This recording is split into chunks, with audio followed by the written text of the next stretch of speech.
We are live. Welcome to the Committee of the Whole Operations. I now call this meeting to order. As we come together today, we want to let's stand, please. That stand's not in there.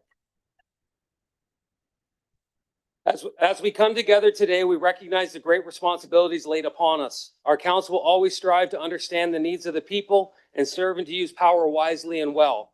Our purpose is to establish and maintain a city of prosperity and righteousness where freedom prevails and where justice rules.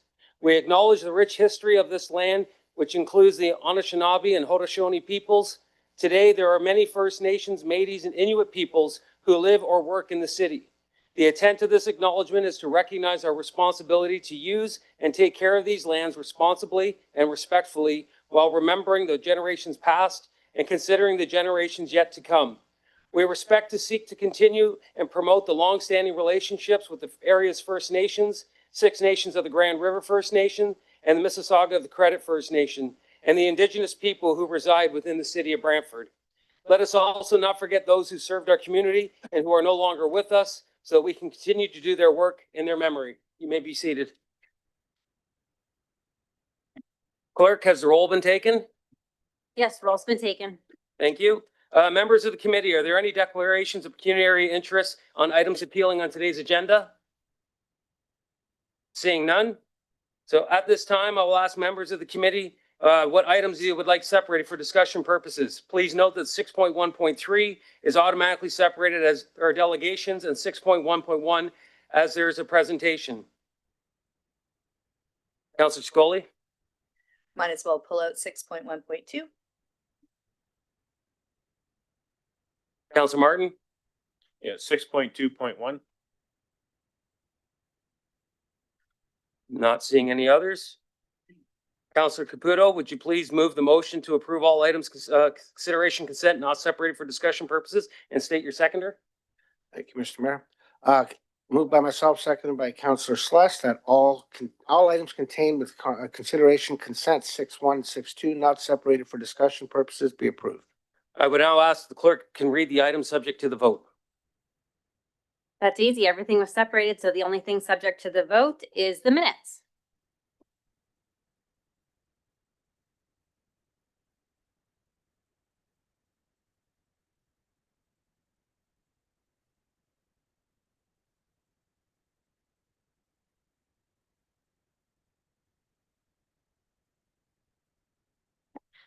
Councillor Van Tilburg, I just didn't get your vote. Can you give me a thumbs up or a thumbs down?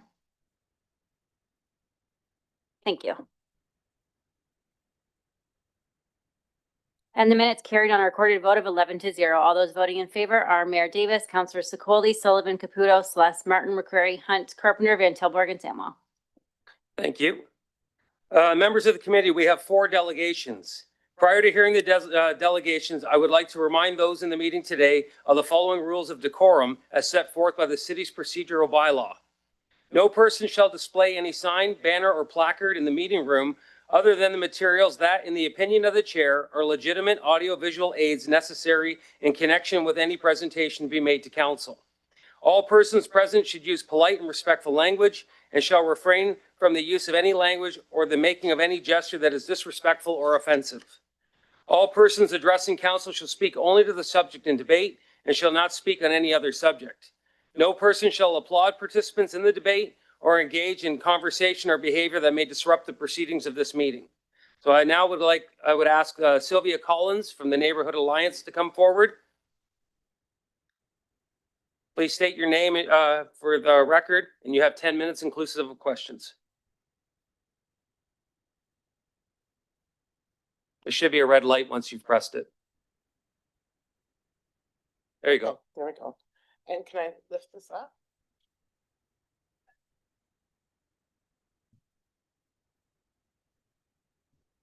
Oh. There we go. There we go. Okay. Hi, I'm Sylvia Collins from the Neighborhood Alliance. Thank you for the opportunity to be here tonight and talk to you about something that I'm very passionate about. I'm the chair of the Neighborhood Alliance, and I've been involved with NAB and neighborhood associations since 2016. I was raised believing that volunteerism is a civic duty of each person. So I started a long time ago when Lansdowne Children's Center, in their first year, it was at the Lansdowne School, and I was there as a volunteer. And I made connections during that time that have continued until today. So it's something that can enrich your life forever and ever, and you would have no idea about that in the beginning. I see volunteerism as the glue that keeps a community connected and engaged. It increases the safety of a community, it increases a sense of community and the community's mental health overall. It's reported that there are lower rates of depression, anxiety, and loneliness for community members. And there are studies that show that volunteers have this was very exciting news.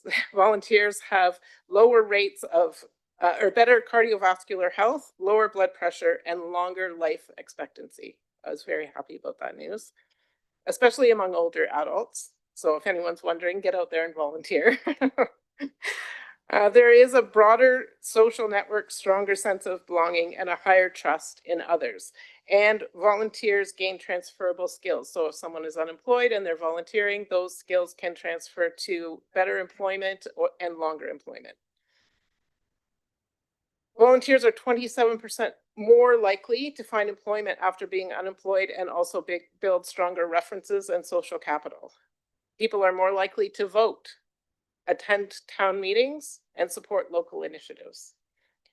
Greater emotional resilience and lower stress hormone levels like cortisol, which is going to predominantly affect our health.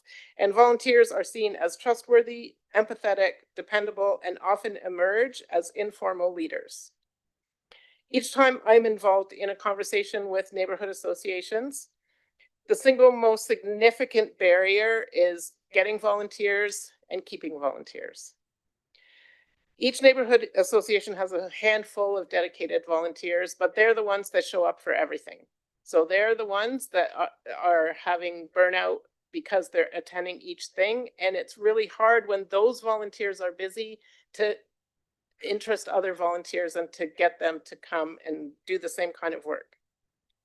This policy will ensure that the neighborhood association volunteers have the training and the information on how to onboard new volunteers easily and smoothly. And the volunteers that want to be a part of their neighborhood association will have a one-stop shop to go and be directed to that option quickly. A clear system. So it works both ways. It's for the neighborhood associations to say, we need volunteers. It's for agencies and groups and services to say we need volunteers. And it's also for the community to step up and say, I really want to volunteer. And these are the things that I want to do, and to be aligned in an appropriate service. And then that will make sure that they're there for longer and doing the things that they're interested in doing. As neighborhood associations, we receive a great deal of city support, but with the approval of this policy, we look forward to supporting staff in the creation of a volunteer program that helps to enhance and grow the volunteer culture in our community. Thank you all of you sitting here, volunteer many, many, many, many hours in your day and in your month. So thank you for what you do for our community. And thank you for all the work you do to make this a better place to live, work, and play. Thank you. Thank you. 1 second, there might be questions. Okay. Anyone? Not seeing anyone. You can take a seat. Oh, Okay. Mayor Davis. Thanks, Sylvia, for coming out, and thank you for all that you've done for our community and continue to do. That issue of attracting and retaining volunteers, not just unique to the city and our neighborhood associations, but almost any service club, hospital volunteers, etc. What do you think, given all the experience you've had, what do you think is the key to attracting and also retaining volunteers? I think having a place where volunteers can go and say, I have this amount of time, and be aligned quickly. Because when people have an interest, they have a spark, they want to do it, they want to do it now. They don't want it to take sorting through all the agencies and all the places that need volunteers and then being aligned. Also, I think lining someone up, the skills that they say they have with the need, because if you end up volunteering in a place where it's not a good match, it's not going to stick. And then once you've done that and you've attracted some good volunteers, what do you think is the key to keeping them? And keeping them engaged? Because oftentimes I find that with volunteers, they'll be on board, they'll be very passionate, maybe for a year or two, maybe 3. And then they will, discontinue their involvement. So what do you think is, from what you've seen, and what kept you doing this for years on end? I think it starts when kids are little, like getting them to believe that it's a part of their duty and it makes their community a better place to be. Last time I was here, there's a whole class full as a delegation, and those kids are going to grow up and they're going to be volunteers in their community because they were taught that. Again, thanks very much for coming out. Okay. Councillor McCrary. Sorry. Not yet. Wait. I think back to my experience when I moved back here, I got involved with volunteer activities in the city to reconnect. What do you think we should be or could be doing better to begin to interest newcomers to the city, whether they be immigrants or folks that are repatriated to Brantford after being away a while? Again, having one place to go, someplace that can be a great match for people that want to volunteer and the services and groups that need them. Excellent. Thank you. Now I believe you're free to go. Thank you. I would now call Kari Astles, Brant Regional Association of Volunteer Administrators. She is also speaking to 6.1.3, and please state your name, and you have 10 minutes inclusive of questions. All right, thank you, everyone.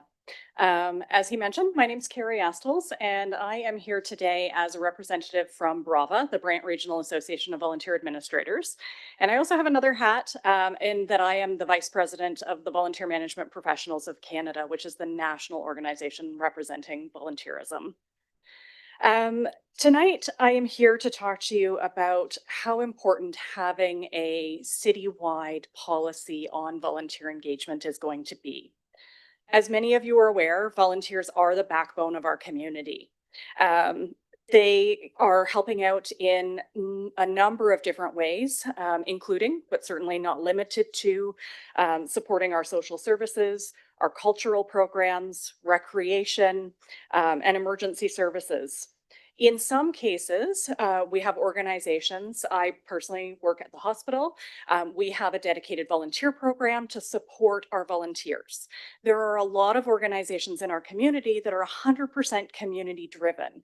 And so they are volunteers supporting volunteers in the community. So having this kind of a policy to support the work that they're doing is going to be key. We continue to hear from our member organizations at BRAVA that they are in need of volunteers, and that could be young volunteers, older volunteers, people in between, for a variety of different things. Oftentimes what happens is people don't know where to start. And so the first delegate had talked about having that centralized location. Many, many years ago, some of you might remember we had Brant Jobs available here in the community. It was a listing of jobs, but also volunteer opportunities.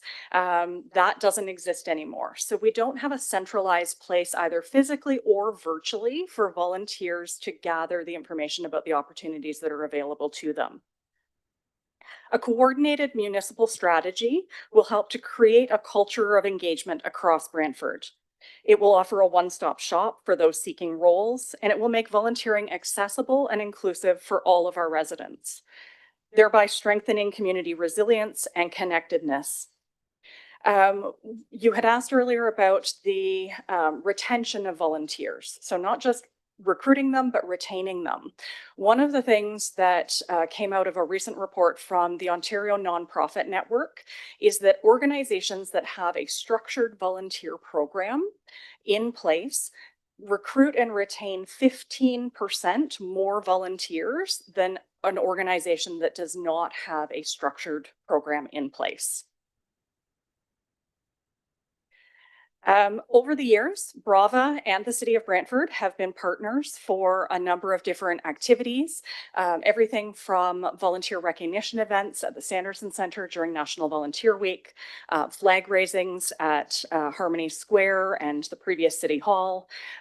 We have also partnered on hosting a volunteer management hybrid conference to elevate the professional development of volunteer leaders in our community.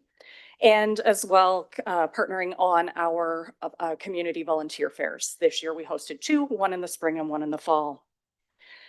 So the vision for Volunteer Brantford is a one-stop shop for volunteer opportunities, creating a centralized platform, be that virtual or in person, for people to find volunteer roles. It will help encourage lifelong volunteerism. It's going to promote civic participation and inclusion across a diverse range of community members. The benefits to the city are that we will have stronger relationships between the municipal departments and the organizations in the community, those community involving organizations. Hopefully increased volunteer participation from the community to help out with programs and events that the city has, as well as our community agencies across the community. And last but certainly not least is an enhanced reputation as a community that values and invests in volunteerism. So on that, I would encourage you to adopt the Volunteer Brantford policy, and together we can help to build a cohesive, efficient, and inspiring volunteer ecosystem for Brantford. Thank you. Now we do have some questions. Councillor Sluss? Thank you, Mr. Chair. Thanks for coming. Have you had an opportunity to review what's before us this evening? I have, yes. Did we miss anything? Oh, that's an excellent question. Not that I can see at the beginning stages of a policy. So I think that over time, there will be, learning and growth as we move forward with something like this. But I think that the team that's pulled this together has done a really good job of consulting with community organizations, looking at some of the standards in volunteer engagement. So they reference the Canadian Code for Volunteer Involvement, the CCVI, which is a set of standards that is promoted by Volunteer Canada and by Volunteer Management Professionals of Canada in support of a structured volunteer program. So I think they've done their research and have some good bones with this policy. Thank you. Thanks, Mr. Chair. Councillor Carpenter? Thank you, Mr. Chair. Well, welcome. And first of all, thank you for volunteering. My question would be to a couple of questions. The first one being, what made you decide to volunteer? And with that as a secondary, why do you keep volunteering? That's an excellent question. So I myself started volunteering when I was 8 years old. I started because my grandparents volunteered for an organization. They needed extra volunteers and they brought me along. As a result, that helped me to become a lifelong volunteer. Most of my volunteer time these days is dedicated to volunteer organizations related to my profession, like being on the executive of Brava, the Volunteer Management Professionals of Canada, PAVRO, which is our professional association. I help to support their mentorship program. So for me, it's about being engaged. It's feeling as though I have a purpose, and volunteering has always been really important to me. So it's built into the character of who I am as an individual. That's what keeps me going. Okay. Thank you for that. And one quick question then. You said that this is a pretty in-depth report. You're supportive of it. Is this something we should review in a year and see how well it's been working and see what we need to tweak it, make it better, or see how it's working? That's an excellent question. I think that it's going to take time to get something like this up and running. I'm not sure that in a year's time that a review would necessarily be right at that point, but it really depends on how quickly things move forward.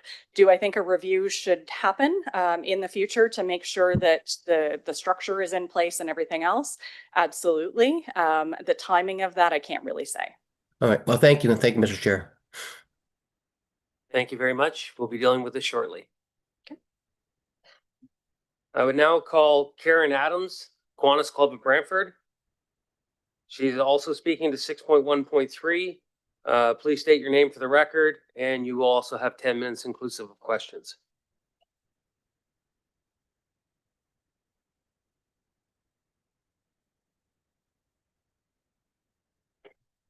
There we go. As stated, my name is Karen Adams. Many of you know me already from both my professional life or through my many volunteer roles over the past 2 decades. I have received more personal satisfaction and pure joy from volunteering initiatives, whether it was sitting on the board of the Brantford Public Library, the BIA, Brantford Food Bank, or Lansdowne, to just name a few. Most recently, now that I am retired, I have more opportunities to focus on volunteering and giving back to this great community. And that is why I am here today, speaking with you.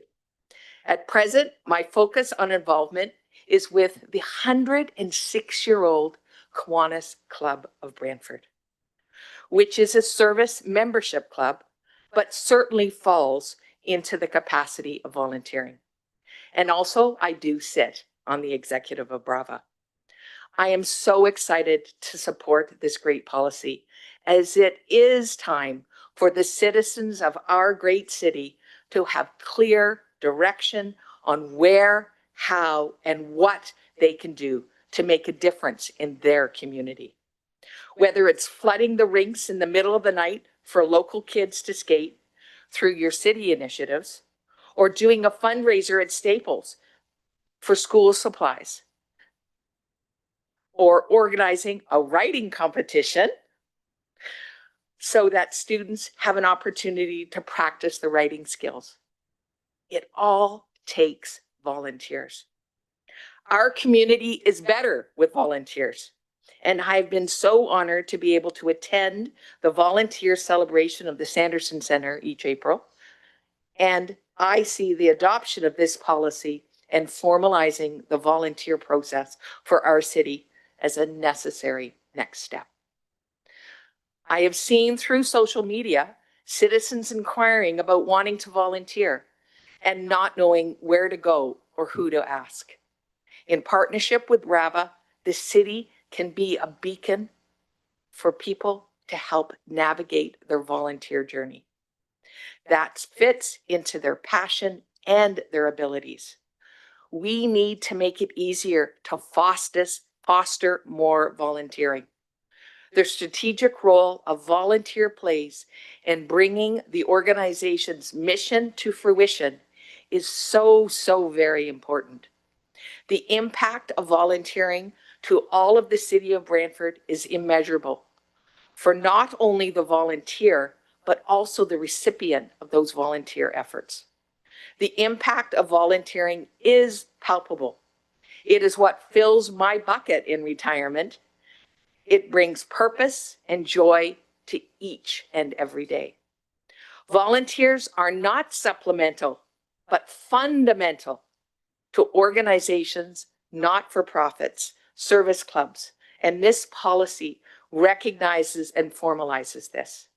I am happy to support this recommendation and will do whatever I can to support its adoption and its implementation. Thank you all. Any speakers? Any questions, I mean?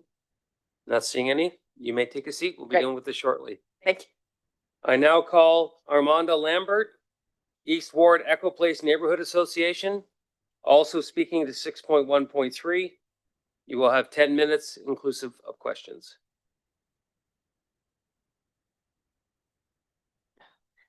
Hi, so my name is Armanda Lambert, and I am here on behalf of, it's one of the longest ones, East Ward Echo Place Neighborhood Association. And we run a bunch of events. I'm gonna promote this really quick and then tell you about it afterwards, which is happening this Saturday at Woodman from 1 to 4, if you'd like to see us in action. And I'm going to read this time because I got passionately carried away the last time. So thank you, Mayor Davis and members of council, for allowing me the opportunity to speak tonight in support of the volunteer Brantford policy and report that is on the agenda. As a committee volunteer, seeing this policy brought forward demonstrates our community's culture of care and commitment that Brantford, it's what I like to think, known for. We are part of the Hub community, in case you weren't familiar, but I hope you all are familiar with the neighborhood associations. And I'm also a proud active member of the Neighborhood Alliance of Brantford. And this is understated, resounding support for this policy and the recommendations in the report are deeply connected to my belief that Brantford is a strong community that provides residents with great opportunities to build even stronger communities. But that we can all work together is an amazing part of it.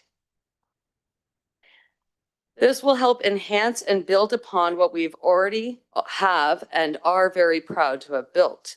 Our local neighborhood associations, together with other neighborhood alliance, provide over 100 unique activities that reflect the strength of our city. Building a culture of belonging, activities such as outdoor neighborhood rink programs, which we've heard about before because they're so popular, Snow Buddies program, and none of that would happen without the countless hours of volunteers share with us in our community.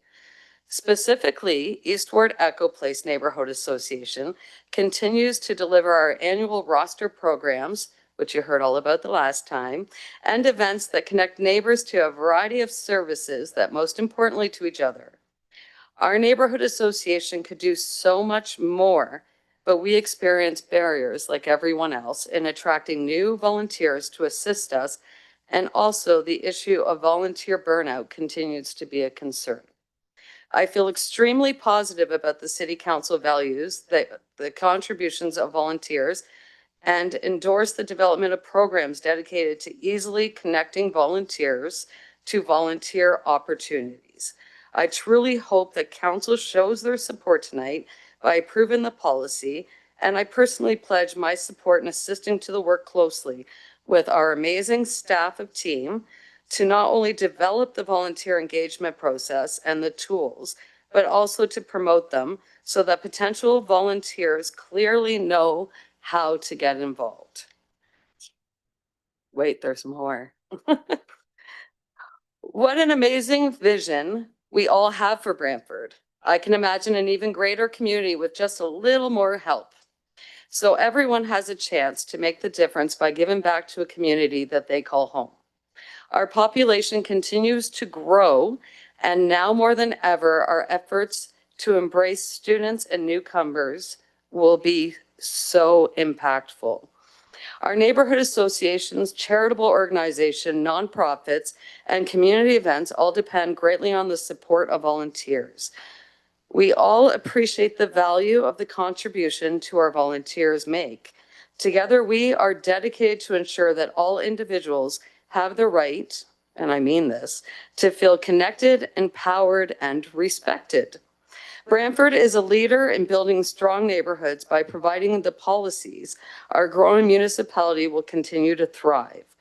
I really think it's imperative to have this supported tonight. Thank you again for this opportunity, Mayor Davis and members of council, and thank you for the countless hours that you yourselves dedicate to our volunteerism. And from the bottom of my heart, thank you all, because I see you in our community supporting all our neighborhoods. And for that, we thank you. I'm not Thank you. turning the page anymore. Mayor Davis. Well, Amanda, as a resident of Echo Place, I thank you for everything that you do for our neighborhood association. Thank you. And I think the last time I saw you was at the Woodman Garden opening.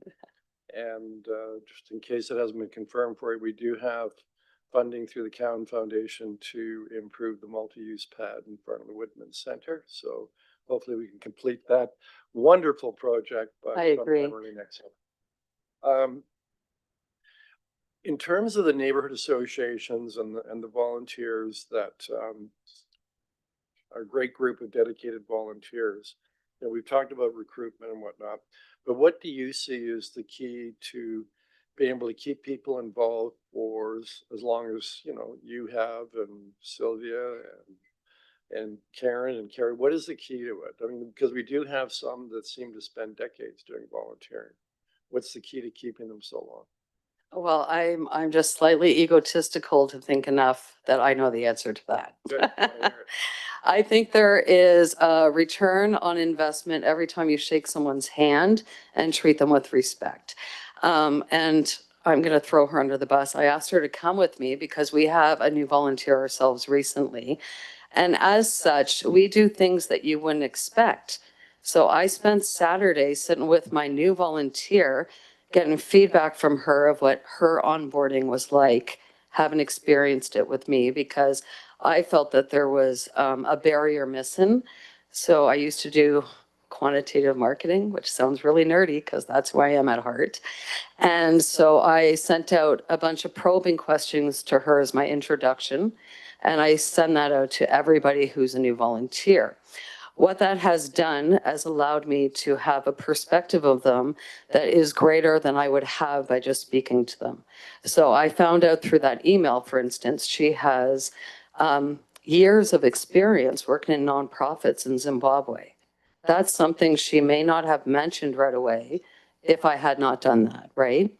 So this Saturday, we got together because I have my Winter Wonder event, which again is this Saturday from 1 to 4, in case you missed it. And that's in partnership with the Brantford Immigration Partners as well as with the city. And I can't be more grateful for that, honestly. We started this because when you had your, I am that nerdy, the response from your Canada Day newcomers event, one of the things that were pointed out as a key thing that people would like help with was working with the inclement weathers they weren't adjusted to here in Canada. And so, for instance, this weekend, we are addressing those issues because it's one that I feel could help bring new volunteers who may not have normally come, who are in our community, might be newcomers. And so I use that as a way to try to get them into the room, give them a great time, and help them connect to people who can help them with their barriers. I underestimated the barrier. I'm going to be completely forthcoming. I spent about 4 hours explaining the democratic state in Canada to someone because she's someone who expected to have that information. So when she got there, she said, "Can I have the policies?" And I was like, yes, my nerdy heart loves that she asked. But I think we have to invest more in the individual's needs of coming, because it's not for fault of hers, but lack of communication barriers that we weren't able to mix, right? So like, I'm confident if I get a French person, I can speak to them, right? And I think it's important that we have ways to meet on a common language, regardless of where they might come from, and be able to source at help they need, and not just have them as a volunteer, but look at them as a whole, as a part of our community, and make sure they know what this community has to offer. And because I have the microphone, one more thing. I noticed on the Bravo report, in case anybody else didn't notice, and this is how my brain works, we are one of the only places on that report that currently has an educational program in site, like a university, colleges, that doesn't currently have one that's approved by our council. And I dare say, if I make it a little bit more political, we live in a state where we have advertising on news constantly that talks about someone might ruin our jobs from another country with a campaign ad. So I think at this time, the whole universe is a little stressed out. And I think it will help more than ever to help reduce those personal anxieties, to have a neighborhood association around that they can rely on and know they can go to in case they need to network with another place in town.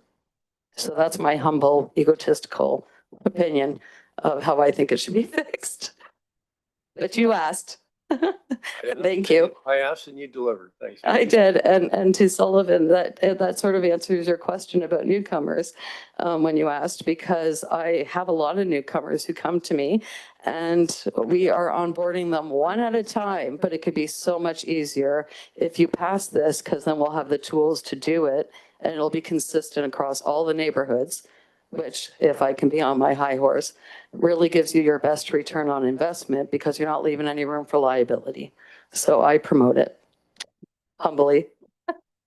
And that's my 2 cents. Anybody else? Councilor McCurry, you got about 90 seconds. Mr. Chair, thank you very much. I'm glad you weren't shy tonight. I wonder if I could ask you to tell us about your weekend event. Oh, you're kidding. Of course.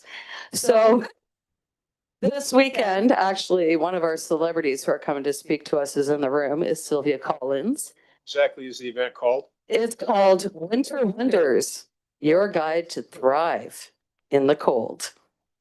So we will cover, Grand Dairy Health has come in to speak about different things such as hypothermia, how to make sure your skin's protected from cold weather. We have Sylvia Collins who's coming, and she will be addressing how to drive in the winter because a lot of people felt that was overwhelming in a new country. We also have somebody coming from Autism Dog Awareness, and she's the groomer to talk about how pet care can be changed, and there's nuances about the winter as well. And then we have the fire department come in to speak about things you might need inside your home to be aware of in case it's new to you. And I mean, my volunteer who was with me this weekend told me she didn't have electricity till she came to Canada. So for her, that's definitely going to be probably her best seminar, right? But then, How do you get tickets and how much are they? oh, well, you can get them on the Eastward Echo Place Association on Facebook, and it would be through Eventbrite that you sign up. And I promise I will be there. And I'll be so happy to see you. So it'll be there. And you can find that on Facebook as well as on Eventbrite. Excellent. Thank you very much for that. Thank you for asking. That's all the time we have. Thank you all. 10-minute max. We're now going to be discussing that shortly. We're now going to move on to presentations. Jennifer Elliott, I believe you're coming forward with a presentation for us on 5.2.1.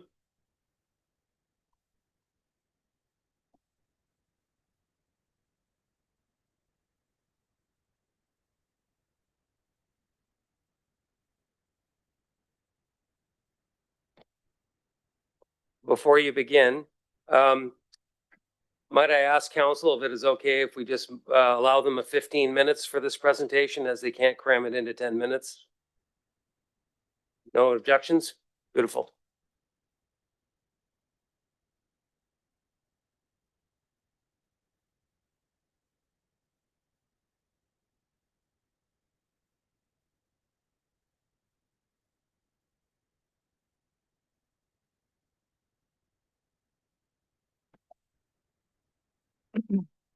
Good evening, Mayor Davis and members of council. My name is Mike Abraham, Manager of Infrastructure Planning with the city. I'm joined this evening with Jennifer Elliott, Director of Engineering Services, and Chris Hummel, Senior Vice President of Regional Operations for GEI, who has acted as the project's advisor and lead in some cases. Thank you for giving me the opportunity to present this evening. The purpose of tonight's presentation is to provide an overview of the Northwest Municipal Service Expansion EA. In this presentation, I'll be reviewing the study's background, the EA process, some of the study constraints and challenges we faced, and the evaluation process, and finally, the preferred alternatives being recommended from the EA. Following the presentation, we'll have an opportunity for, if we have time, to for questions and discussion. To support the future servicing of the boundary expansion lands in the employment area, staff completed an update to both the master servicing plan and the transportation master plan, which were both amended in 2021 to meet the 2051 time horizon. These master plans identified the need to expand existing key water, wastewater, and transportation infrastructure through the Northwest Industrial Area. Given the interconnecting nature of the projects and the potential for individual components to influence infrastructure alignment, the 7 projects in total were reviewed together to identify an overall optimal servicing strategy.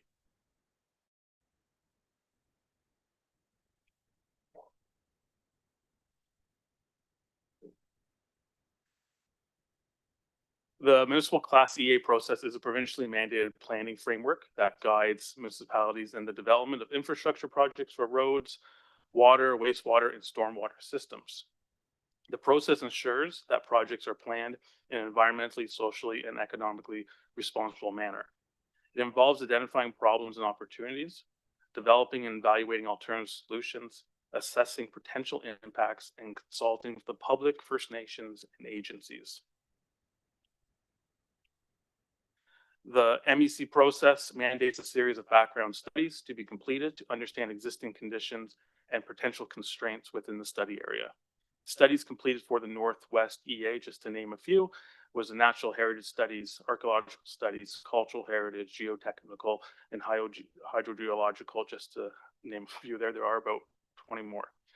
These studies form the technical foundation of the EA and ensure that potential solutions are practical, environmentally responsible, and aligned with the city's overall long-term plan. To start the EA, an overarching problem and opportunity statement was developed to define why the study is being undertaken and used to help maintain transparency and focus technical work. The problem focused on developing a long-term plan to support the existing users and future residents and employment in Brantford's Northwest lands, and to limit impact to the environment, utilities, and land use.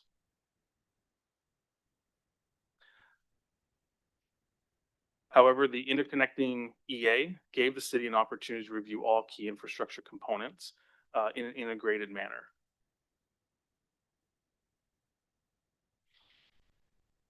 There were several major constraints within the study area and challenges that need to be managed during the EA that influenced the evaluation of alternatives. Just to name a few, Highway 403 intersect the study area, which impacted the water and wastewater services that need to cross. There is also the Powerline Road Hydro Corridor with significant transmission towers and substations. And finally, there is a CN rail that runs through the study area as well. Evaluating alternatives usually starts with a long list of alternatives, which are screened through a set of criteria. This step ensures that only alternatives that meet the project's purpose, address technical and environmental constraints, and align with the community and policies objectives move forward. It helps streamline the decision-making process and allows for a more detailed and meaningful assessment of the best performing options.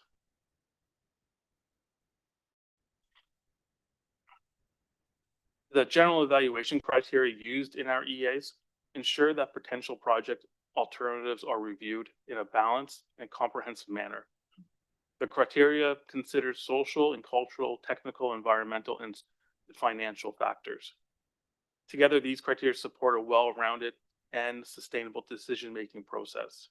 As I mentioned a few slides ago, the EA process mandates a series of background studies to be completed, which forms the technical foundation of our evaluation criteria.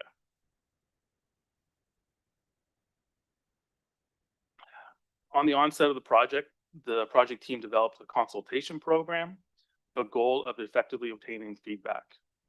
Meetings and workshops were held with major stakeholder groups, including permitting and approval agencies.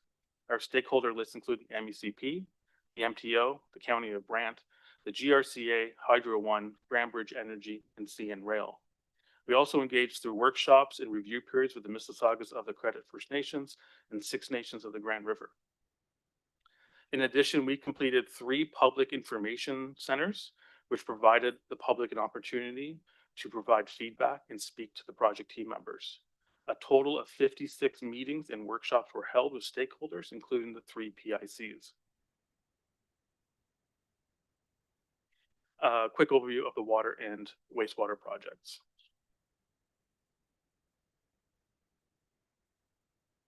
As you will see with the other infrastructure components, a long list of alternatives were created and screened.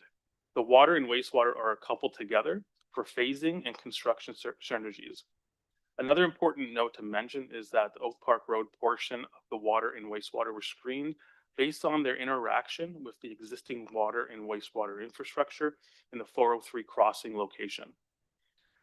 From the screening criteria, 3 alternatives were carried forward to the evaluation phase. From the evaluation phase, our preferred alternative for crossing the 403 with water and wastewater was alternative 2. Alternative 2 connects the city's existing water and wastewater easement on Fern Ridge Court and crosses Highway 403 immediately west of the Oak Park Road interchange. Alternative 2 had the overall highest evaluation score, but also scoring as the highest rated alternative in each evaluation category. To accomplish the crossing, water and wastewater services will be tunneled under Highway 403 before proceeding northeast to Oak Park Road. Once the water and wastewater services cross Highway 403, the preferred alternative route is for the services to follow the road right-of-way to Power Line Road. From there, the services again follow the road right-of-way to the new Power Line Road alignment that I will discuss under the transportation section of this presentation. Stormwater projects. As with the water and wastewater components, the stormwater management strategy started by reviewing a long list of potential strategies.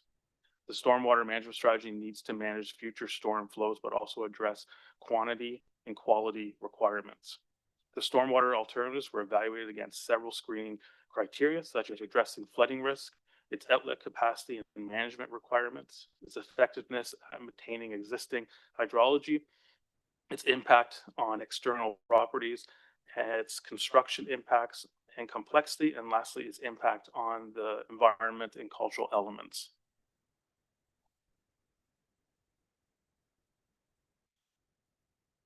From this evaluation, alternative 2, outlet to the Grand River on the north side of the study area is seen as one of the 2 alternatives carried forward. This alternative featured a historical access route that had previous mill operations, which can be beneficial for construction of an outlet. However, there are natural heritage and environmental concerns. The other alternative carried forward was alternative 3, outlet to the Grand River, but on the south side of the study area. The south outlet located is based on the existing outlet to the Highway 403 storm ditch. For this option, the site storm pond would be located in the southwest corner of the proposed site. The benefits to alternative 3 that it provides adequate flood protection. However, as with alternative 2, there are potential environmental and cultural impacts. Based on further environmental and cultural assessment to date, alternative 3 is the preferred alternative for the area's stormwater management strategy. Transportation projects.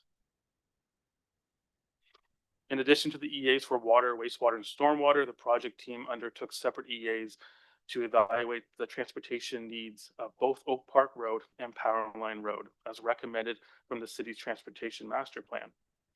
The 2021 TMP amendment shows both roadways approaching or exceeding capacity in 2051. The EA's goal is to verify the TMP recommendations and further define the future needs of both roadways. Alternative solutions include do nothing, improve intersections only, upgrade parallel roadways, and finally road widening with active transportation facilities.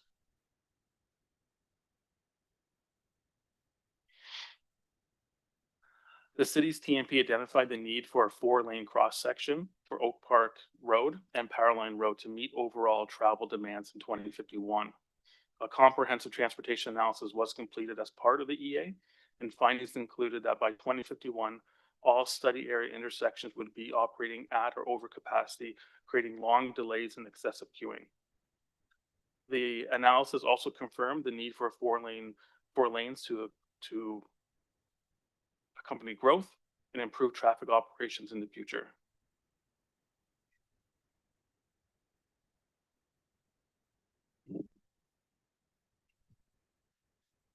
The preferred alternative for Oak Park Road from Hardy Road to Power Line Road is to have a 36-meter right-of-way with a 4-lane cross section with a 3.5 meter multi-use path on both sides, a 5-meter center median, and turning lanes. Active transportation would be tied into the 403 interchange once upgraded. The interim active transportation connection over the 403 is by the way of the Fen Ridge Court and the pedestrian crossing. Intersection controls would see a roundabout at Oak Park Road and Hardy Road, and a signalized intersection at Oak Park Road and Fen Ridge Court, and a signalized intersection at Oak Park Road and Power Line Road.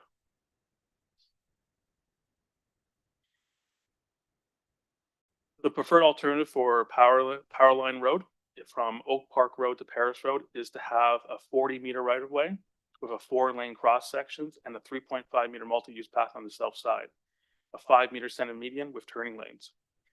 The road will have a minor realignment from the existing right-of-way to avoid hydro transmission towers before reconnecting with Paris Road. Intersection controls would see a roundabout at Paris Road and Powerline Road and a signalized intersection at Oak Park Road and Powerline Road. Next steps in the EA, staff will be coordinating a review period of the environmental study reports with the MECP and First Nations, followed by posting and circulating the notice of completion and starting the mandatory 30-day public review period. I would like to thank everyone for providing this opportunity for me to present tonight. Thank you. Councillor Caputo. Thank you, Mr. Chair. So I guess the province has come up with all kinds of new initiatives and trying to eliminate red tape, all different things that are happening. How does that tie into our EA and archaeological? And I guess what support is needed from the provincial government to get this project on the go ASAP? Because I've been hearing on this and I know this and I think this is a great program, but we're still in the initial stage and we're at a time when this needs to really get going. And I was hoping that if it was up to us, I'm pretty sure we would be able to start it right away. Where are we in terms of having the province step in and assist us to get Councilor going? I'm Pluto. pretty sure. The item's not on the floor yet. I'm asking a question to Jennifer Elliott. I know, just got to keep it to the actual presentation though. Okay. Based on this presentation, where are we with Ontario government's support? Through the chair to you, Councillor Caputo, Jennifer Elliott, Director of Engineering Services.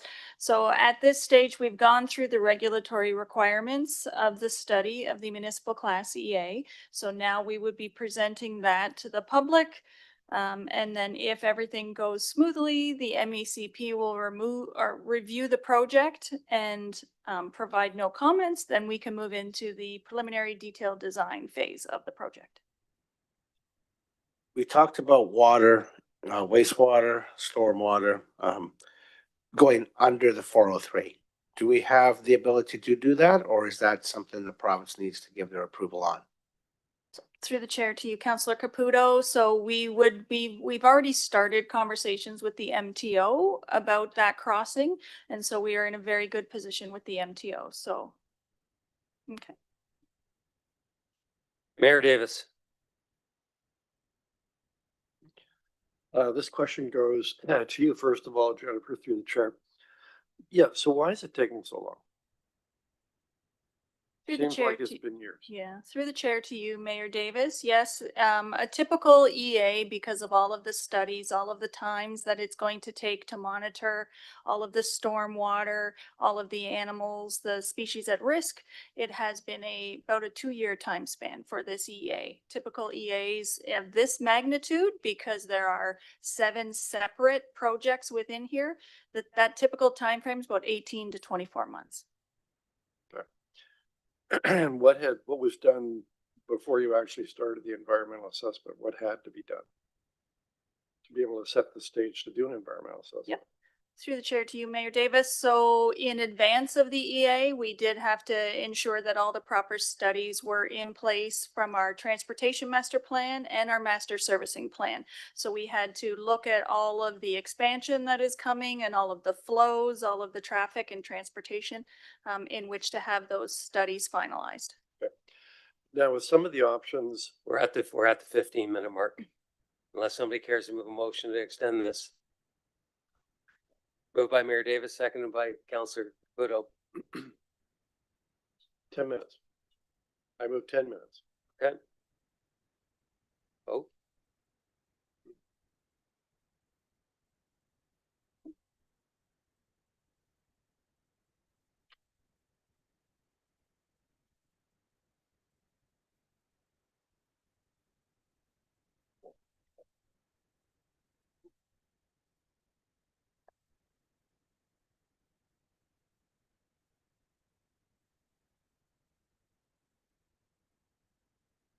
Counselor Hunt, just waiting for you.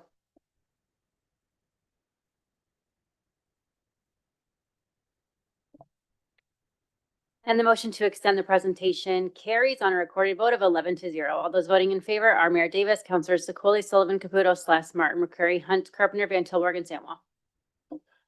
And so the next step, once the environmental assessment is completed, which hopefully is a matter of months, you said that staff can then begin the design work. How long will that design work take to, let's call for the first stage, getting pipes under the 403 into the land zone by CAP properties? Through the chair to you, Mayor Davis. So we have been doing some of the preliminary work already. Once the EA is complete, we can move immediately into that design work. So I would estimate probably about 12 to 18 months before we could see some of the directional drilling going on. Does it make sense to move right now into doing some of the design work, given that where you're going to be crossing and how you're going to be crossing, that seems pretty obvious, what the preferred option is. Like, it seems inconceivable that the Minister of Environment would say that one of the other options should be approved. Through the chair to you, yes, I believe we could start. There is just that risk if something happens, if we get, say, a Section 16 order or we get some sort of bump up request from another individual, then we risk just losing those funds that we've already expended. Correct? Sure. And so what is the risk? What is it in terms of dollars? Through you, Mr. Chair, Chris Hamill with GEI, the consultant on the project. One thing I can add to Jen's answer is what we're doing during this period of time is probably an added level of design during the EA than you normally would undertake. The one risk we want to prevent is that the EA gets filed, you get yourselves into the design stages and you find out a problem or a constraint that you can't move forward. So in particular for the water main and the sewer that is going under the QEW, we've had extensive meetings with MTO. 403, excuse me. 403, excuse me. We've had extensive meetings with MTO to ensure that our alignment, our depth is going to work and that we're not going to run into an issue. So I think there's been a lot of legwork done at this stage to facilitate the design moving forward. Well, if we're prepared to take the risk, can we do more to advance the project? So if you're prepared to take the risk, I'm not sure that you would be moving many steps quicker than we are currently moving. You would still need to have the same meetings with MTO. You would still need to be refining the depth and the alignment. So I actually think the city is taking the right steps for those pieces directly, the water main and sewer under the 403. Okay. One last question. This one goes to you, Mike. The stormwater management system, there's the option 2, which is to the farthest north, and option 3. It wasn't clear to me which is the preferred option. Is it 2 or 3? Through the chair, the preferred option was alternative 3, which is the south end storm pond with a south outlet to the Grand River. Okay. And how do you handle the outlet, given that there's a pretty steep and fairly high embankment on that side of the river? That'd be Through you, Mr. Chair. So again, that's a big piece of our preliminary design right now. We actually had even further discussions just this afternoon. There's an opportunity that say that outlet pipe stop more near the top of the hill to actually let the hill do some of the drainage down to the Grand River. If you do need to go deeper, to your point, the access to actually facilitate that construction becomes a little more difficult. So those are elements that we're trying to sort out now before we file the EA to facilitate the design moving forward. And if you go down the hill, how do you prevent erosion? How do you prevent erosion? There would be a significant erosion plan in place to support construction. Most likely at that depth, we are talking about tunneling, even that sewer outlet pipe. So really what you're dealing with is managing erosion for access and then containing the construction area at the outlet of the pipe. Okay. And you still need approval from the GRC to do that? Absolutely. Yeah. Okay, thank you. Councilor Secoli. Yes, thank you. My questions are maybe pertaining more to the design phase, but I figure it's fair game because it was in the presentation. I noticed that you're using a combination of roundabouts and signalized intersections.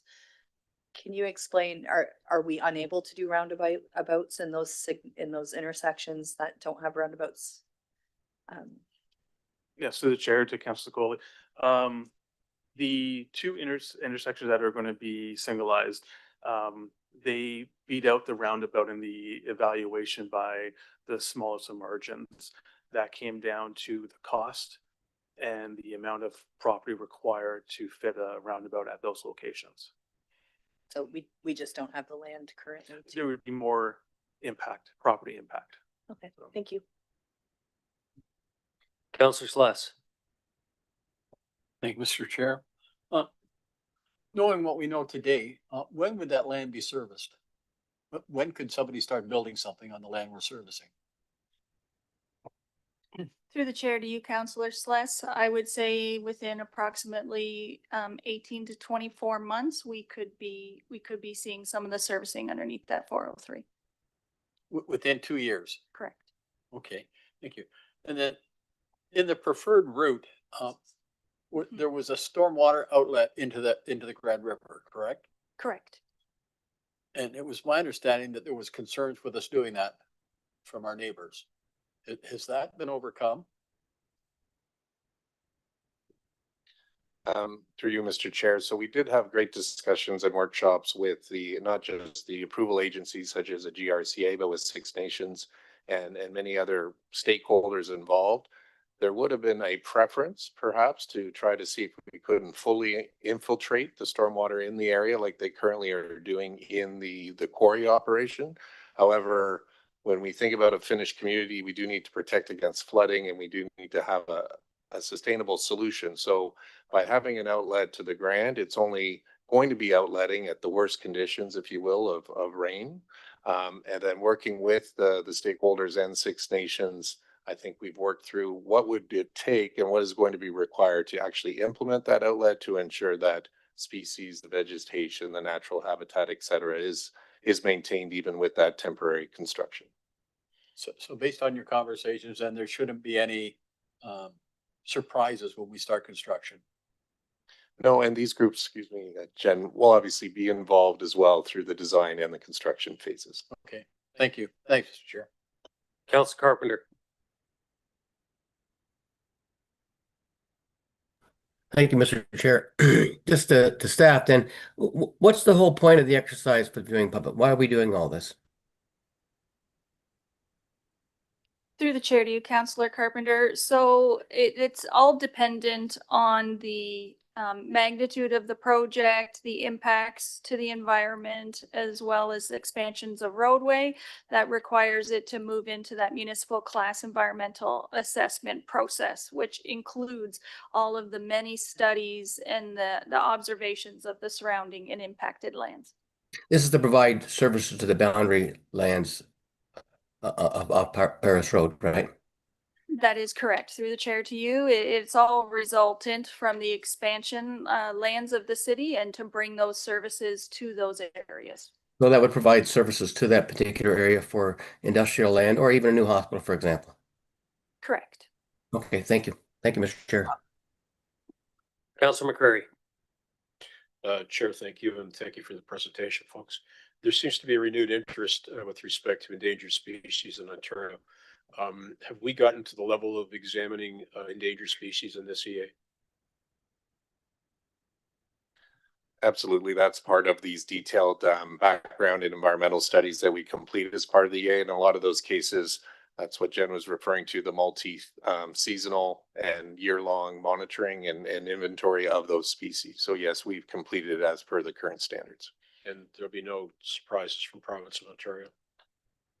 We believe we've met the requirements and should be filed fine. Good news. Last time we embarked on a course of action like this, I believe we had to build habitat for the Western Meadowlark, which was being displaced from the 403 interchange.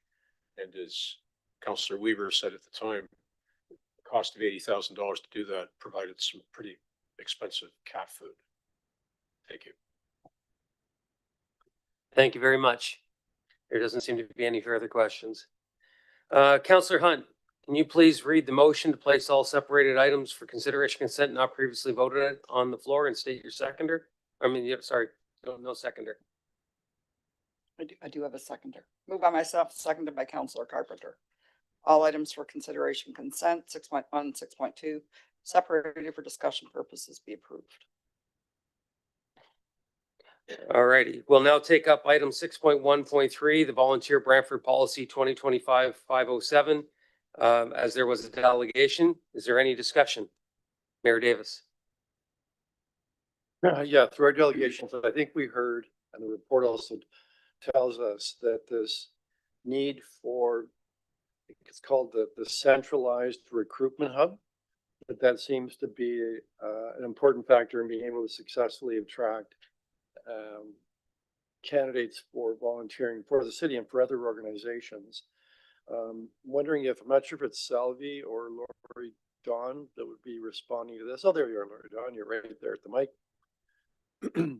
So when I read the material that we have in the report, it seems that the issue is that this has been tried in the past, sort of a centralized web page or website, and it hasn't worked that well.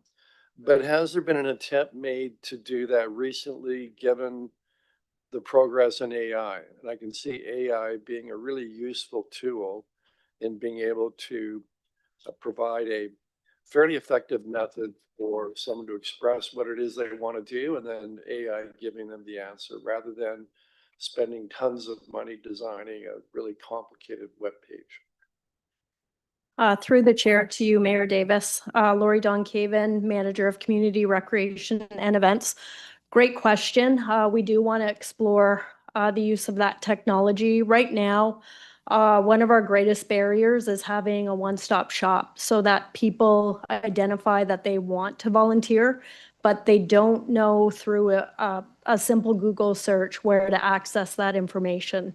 So now with the approval of the policy, we are able to build out a platform that is going to meet the needs so that we can connect these people with the volunteer interest to different organizations and us with the city to a role that meets their needs and is connected to their passions.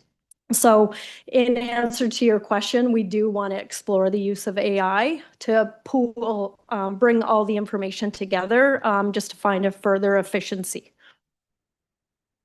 So I guess a question to our CAO, do we have someone on staff that's really up to date on what AI can do? I realize AI is so new, but it seems like every week we're seeing new applications of AI to problems like this, where I think I can see AI providing a really effective tool at almost no cost to the municipality, other than trying to figure out how to use it. Through the chair, so I can report that our IT department are well aware of AI tools. They gave us a fairly comprehensive presentation to our organizational leadership team quite a while ago on AI as a potential tool, but we're also cognizant of it as a tool that has some downside and some risk attached to it. So I think our group is moving cautiously, but appropriately using AI tools. And we do have some talent on board now that can help us sift through those tools and come up with appropriate solutions. So, last question to you, Lori Dawn. The part of the recommendation is standardized training and forms and a program to better promote volunteerism. I mean, we do that to some degree already. So what is the timeline for accomplishing that? Through the chair to you, Mayor Davis, we want to get started right away, as fast as possible. We know we've been lagging. Our division, for example, community recreation and events, in terms of the database of volunteers for the municipality itself, the majority of the volunteers are engaged in services that we offer through community recreation and events. So we do want to move quickly because there is enormous opportunity to expand programming out to other departments through the city and out to the community as a whole. So we are very enthusiastically anticipating good news tonight so that we can move it forward as quickly as possible.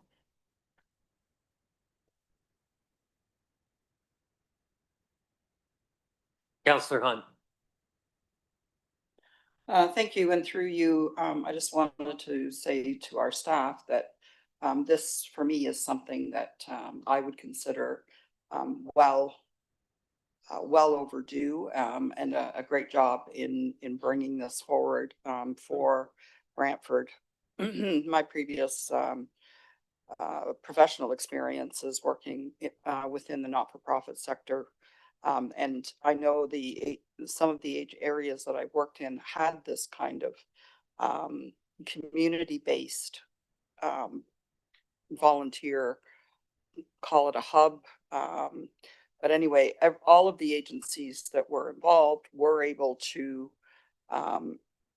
access the same resources, whether it be recruitment, retention, recognition, even so far as retirement of volunteers, and standardized training. So a lot of our service organizations, a lot of our community agencies that provide such vital support have really struggled since COVID in bringing back their volunteers.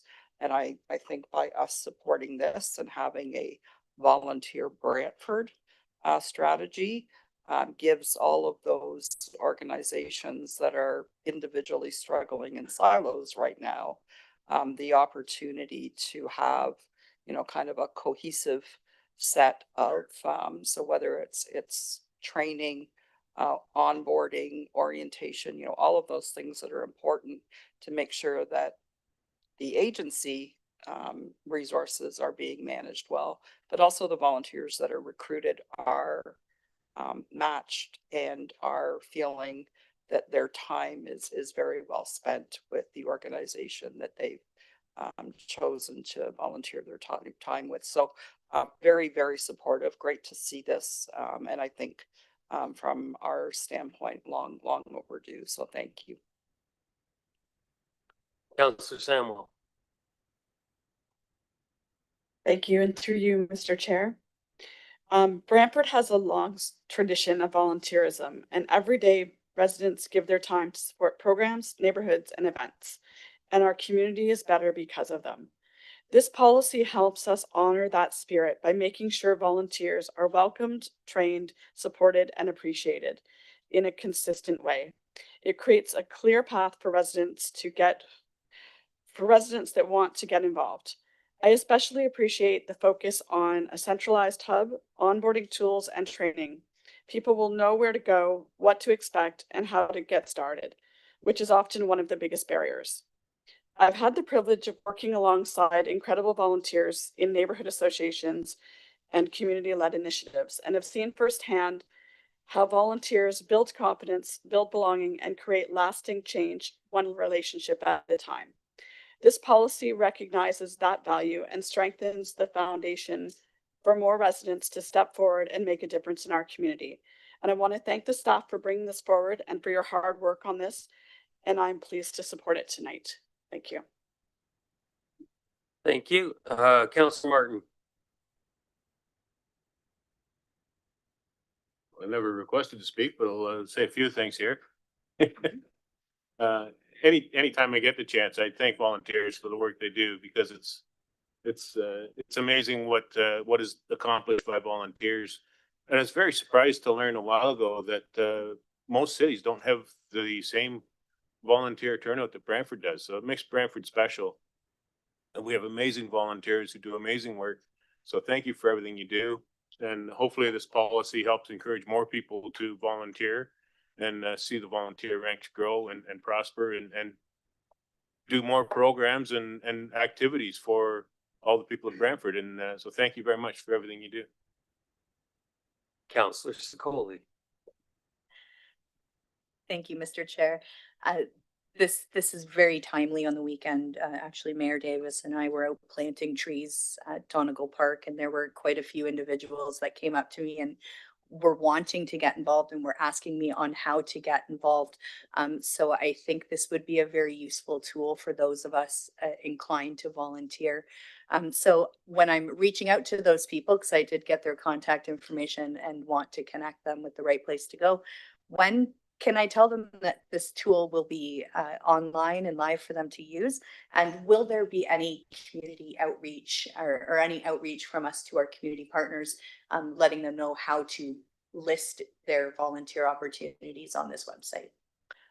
Through the chair to you, Councillor Sicoli, great question. Thank you so much.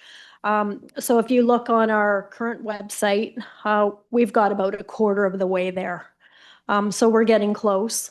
Now once the policy is approved, we want to look into creating a microsite. So it's a one-stop shop in terms of being able to tell your citizens, community members, one website that they can go to access information. We talked a lot about engaging newcomers, engaging students. So critically important that our online tools have different languages that, you know, very easy to navigate. So those are the things that we really want to work on. And the second part of that was, will there be any outreach to other organizations that lean heavily on volunteers? That's right. Yes, full media campaign with a full brand. That's what we're truly excited about, getting ongoing media attention, ongoing social media that will just ongoing drive traffic to the website so that volunteerism in Brantford is always right at the top of your mind. This is an exciting tool, and I'll just leave with you to perhaps reach out to Laurier, because I do frequently get Laurier students looking to volunteer in this new community for them. Thanks. Will do. Thank you. And Conestoga. Councillor Carpenter. Thank you. I thought you forgot me. Lori Dawn, the great program, reaching out to the neighbor associations, would that be easy for them to do? You know, for example, we have the issue with the Snow Buddies program where we see we don't get enough snow buddies, and then we see a need for snow buddies, and then we see a lot online people saying, you know, I'm available to do snow. Is there going to be an easy way for people to connect to not just the volunteer base, but what volunteer needs are and how much time is being needed by the organizations themselves? Through the chair to you, Councillor Carpenter, exactly right. We know that there's a lot of snow buddies out there that are doing the work that haven't registered through us. That's a great thing in our community. That's a great thing that's happening, but then we can't connect with them to inform them about recognition events and whatnot. So tying that all together, bringing it together, making it extremely user-friendly. That's what we're building. My friend Jonathan here, with the Windrow program and the Snow Buddies program, just making it user-friendly. And that's what this online portal is going to do. So the online portal is not just for people that want to volunteer, it's for people that need volunteers as well, right? Exactly. It's an opportunity to promote our volunteer opportunities. And the links with the neighbor associations will all be tied into that as well.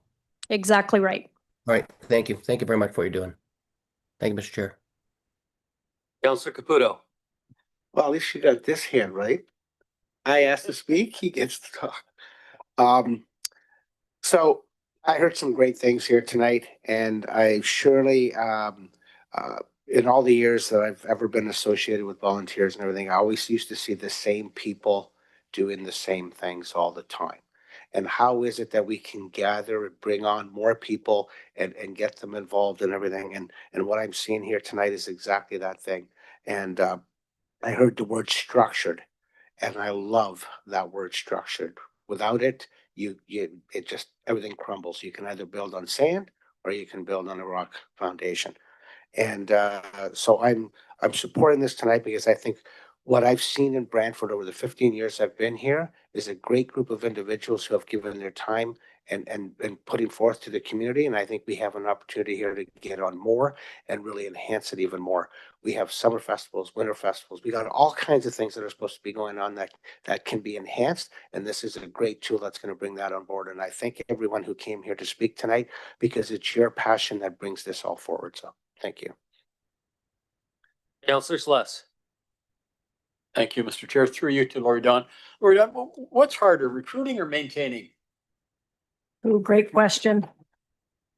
Through the chair to you, Councillor Sluss, both equally. We hear all the time from our neighborhood association, different community organizations, that it's difficult to find new people to onboard new volunteers. On the flip side of that, we also hear the barrier of losing volunteers through burnout. I always say in my team is many hands make light work. So the notion is trying to find more people to get involved with programs such as the rink program and Snow Buddies. Programs like that is many hands make light work. So I think this, this policy will go a long way in addressing the two ends of this. Sure will. Great, thanks. And thanks for all the work you did on it. And thanks for the folks that presented this evening. It's good to hear the firsthand stories. Thank you. Councilor McCreary. Well, thank you, Mr. Chair. You're doing fine tonight in the chair, sir. Well, this I guess is the culmination of a resolution Councilor Martin and I brought a couple of years ago in response to concerns from the community about the ease by which folks could actually become volunteers. And it really related to some of the, particularly City of Brantford, the way we onboarded, and sometimes the time lag with respect to getting police certificates for volunteer positions where you're dealing with kids, vulnerable people, and maybe cash. So Lori Dawn, through you, Mr. Chair, I wonder if you could give some insight into how onerous the process is for volunteers to complete the City of Brantford onboarding, and if in fact there's a means by which we can short circuit that. Through the chair to you, Councillor McCreary, you're right. It did start with that resolution a couple years ago. I believe the title of that report was Support for Volunteerism, and it was truly about trying to find efficiencies and quickening the process from application to placement. One of the barriers was the police check forms, vulnerable sector checks. Happy to say that through that resolution, we were able to connect with the police, promoting their online processes. In many cases, those police clearance checks are now at no cost. So that was a critical step in making the process, removing the barriers to that process, as well as creating clear criteria in the roles that do require police checks and which ones do not. Because often, if you look at the time frame and how long it takes to get a police check, sometimes in dealing with high school kids, they're looking to complete their hours prior to their graduation date. So they don't have time to wait a couple weeks to get their police clearance check. So they're looking for roles that they can just do without getting a police check. So yeah, we have been looking at that, and that's been a couple years in the making. So this will allow us to act as a clearinghouse for volunteer organizations, charities, to connect with folks looking for something to do. That's correct. And will there be any barrier to community organizations that wish to participate? Great question. I use the example of our community event calendar online, where anyone can put a post to promote a community event. So we want to create a very similar process where other community organizations can also promote their volunteer opportunities. And for organizations, I think the low-hanging fruit would be high school students. Do you have a plan to involve high schools particularly? Through the chair, always have a plan to engage those high school students, always. It's a critical piece.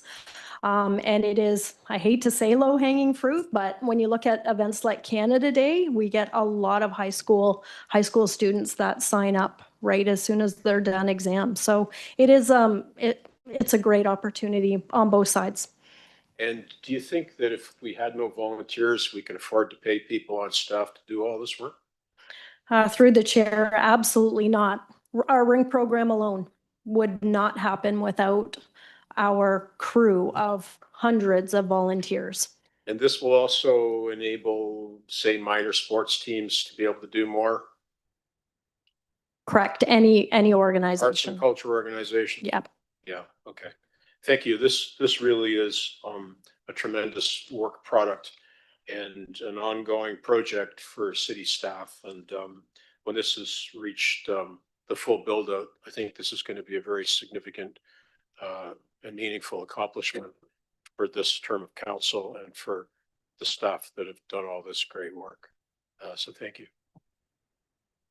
Moving on to second and final speaking opportunities on the item, Mayor Davis.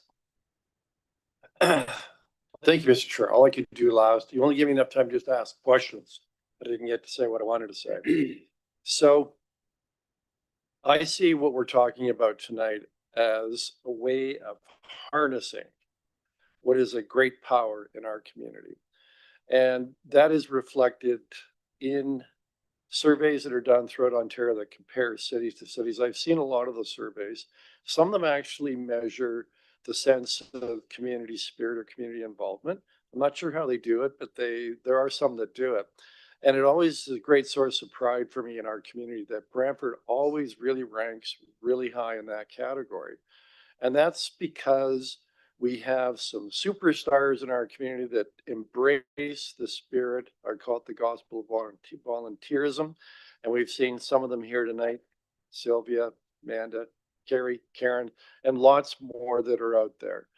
And it, you know, why do people volunteer? Well, because it connects you to your community. It connects you to other people. It's just generally a lot of fun and makes life more meaningful. Although Sylvia, I still haven't seen all those health effects. I haven't seen it yet in my blood pressure. Maybe that's coming if I do more volunteerism. So, but we do know that to really harness that power for the betterment of our community and also the betterment of the people that do it, we need to promote that spirit. We need to promote what it is that makes Brantford really unique and powerful.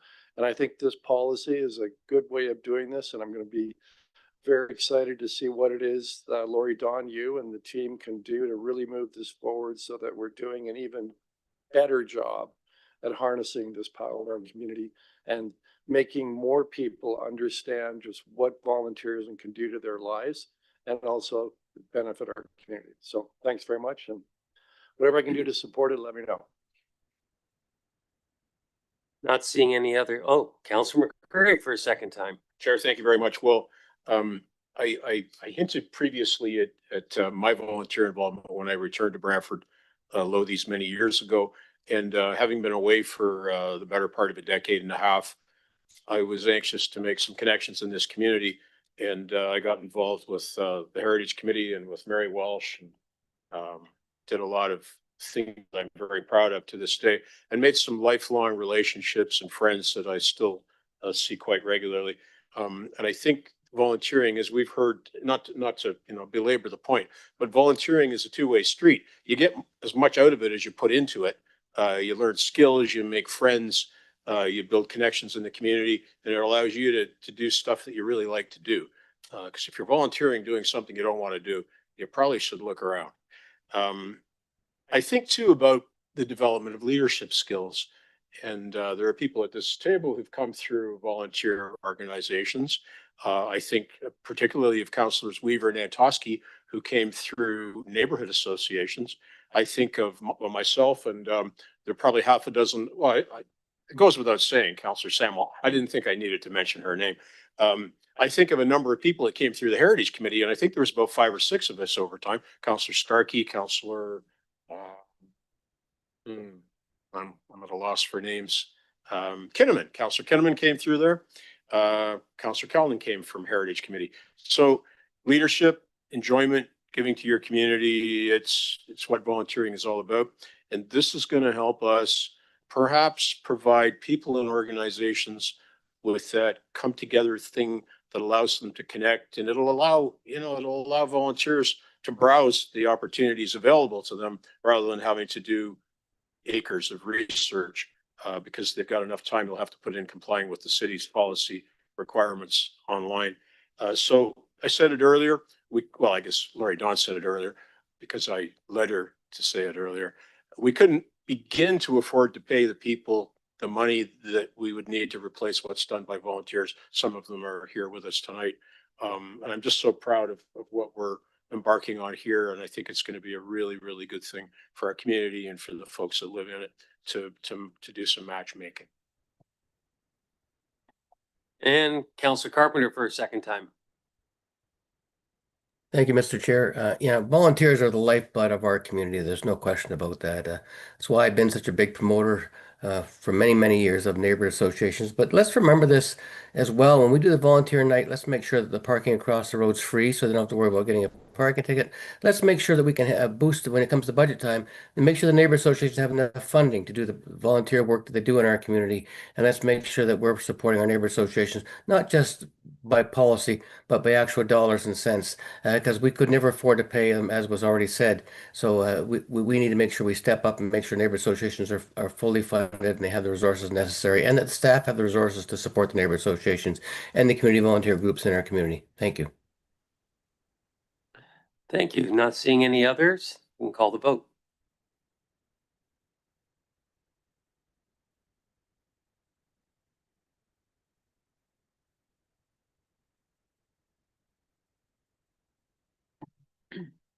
And the volunteer Brantford policy carried on a recorded vote of 11-0. All those voting in favor are Councillor Samuel, Van Tilburg, Carpenter, Hunt, McCurry, Martin, Sless, Caputo, Sullivan, Secolia, and Mayor Davis. Thank you. We'll now move on to 6.1.1 as we had a presentation. Anybody care to speak to this?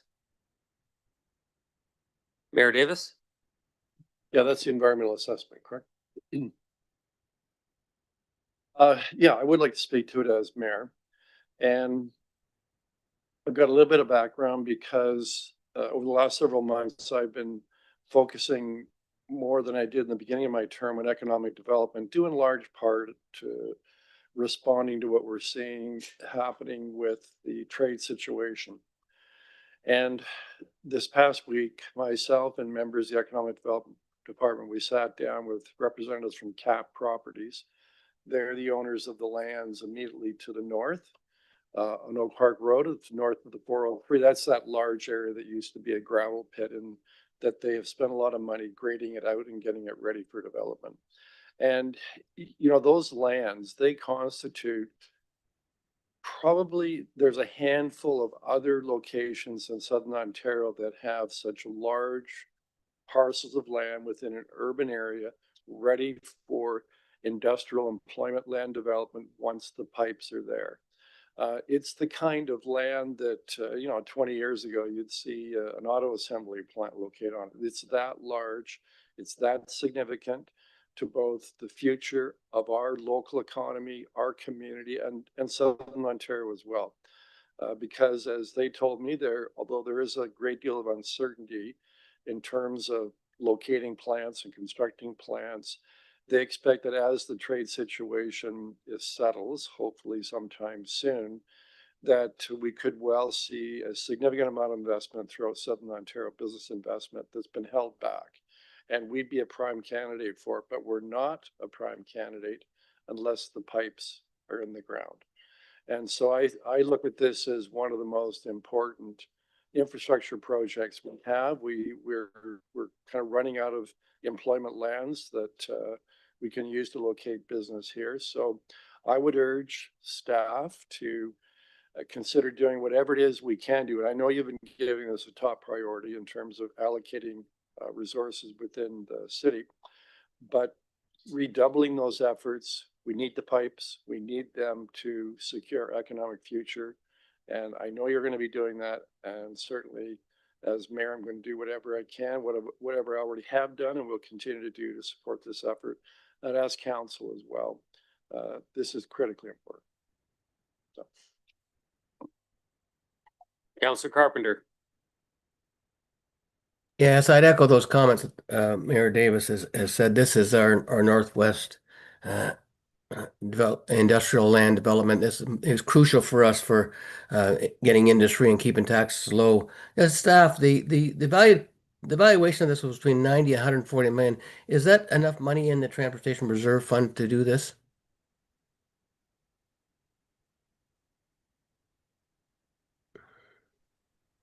Through the chair to you, Councillor Carpenter. So the funding source for this would primarily be coming from development charges.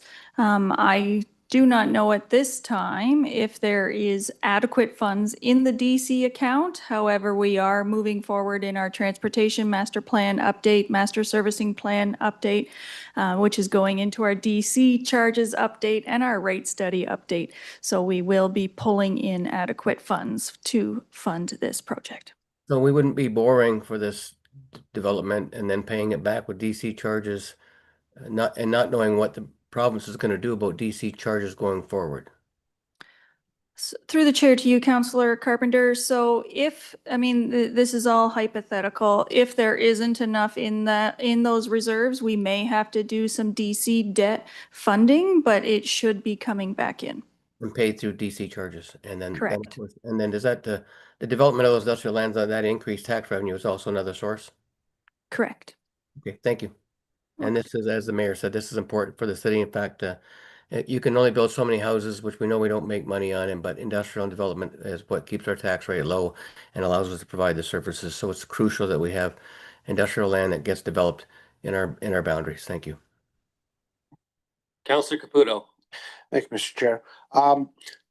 So I don't want to repeat what Councilor Carpenter and Mayor Davis have said, because they've hit the nail on the head with that. It's vital for our future and vital for everything that we stand for as a community and our growth and how we're going to grow.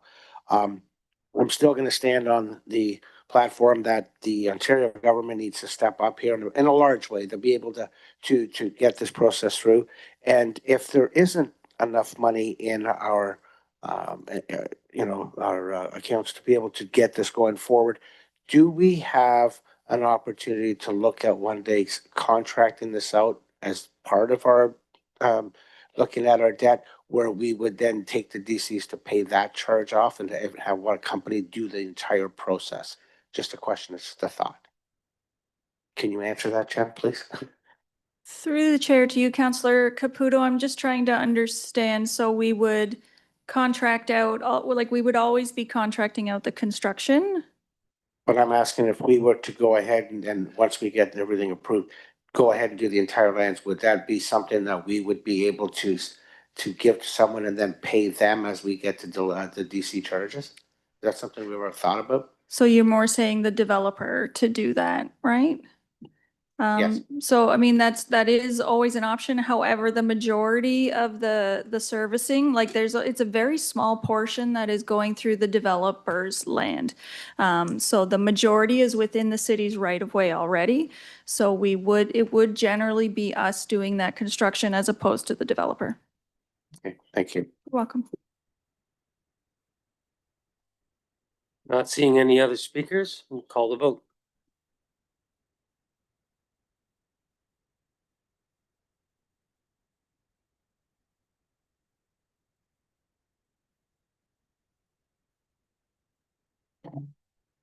Item 6.1.1 carried unanimously on a recorded vote of 11-0. All those voting in favor are Councillor Samwell, Vintilberg, Carpenter, Hunt, McCreary, Martin, Sless, Caputo, Sullivan, Secolia, Mayor Davis. We now move on to 6.1.2. Councillor Secola, you asked for this to be separated. Yes, I did. Thank you. And I separated this because barely a week goes by where Councillor Sullivan and I are not having somebody ask us about cell service and improving the telecommunications network out in West Brant. So I'm understanding through this report that Rogers is looking to enter a license agreement to lease some land on top of the water tower, the Shellard Lane water tower.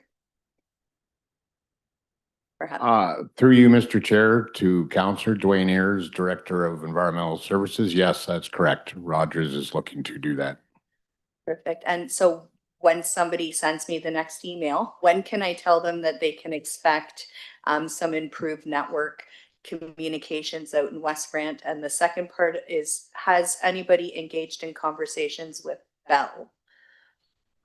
Through you, Mr. Chair, to Councillor, we can expect it to be started probably mid 2026. And yes, all of the major carriers have been contacted. That's great news. The people of West Brant, thank you for your work on this. Thank you very much.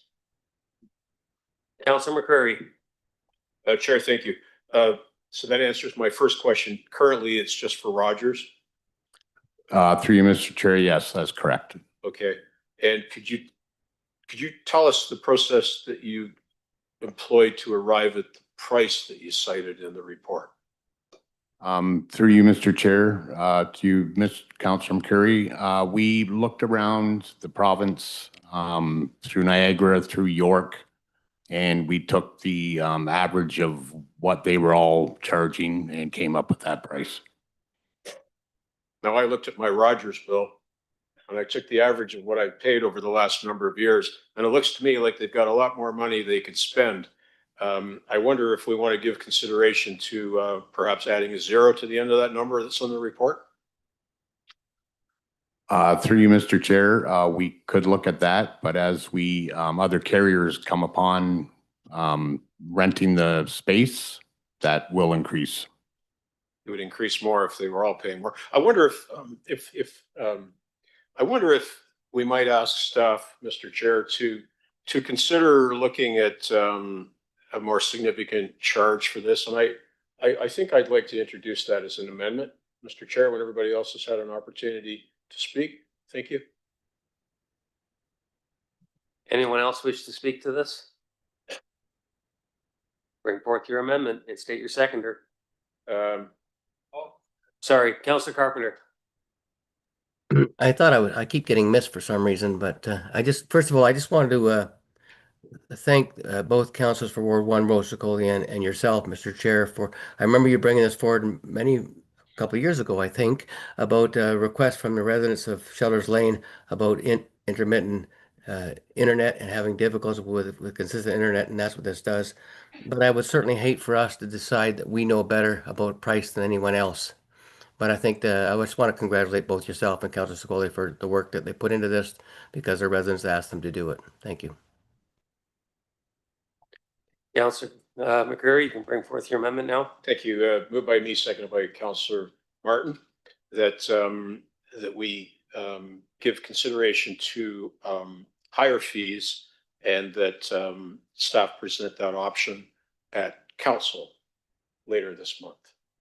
And I'll speak to the amendment, Mr. Chair. I guess for folks who don't want to consider this, they can vote against it.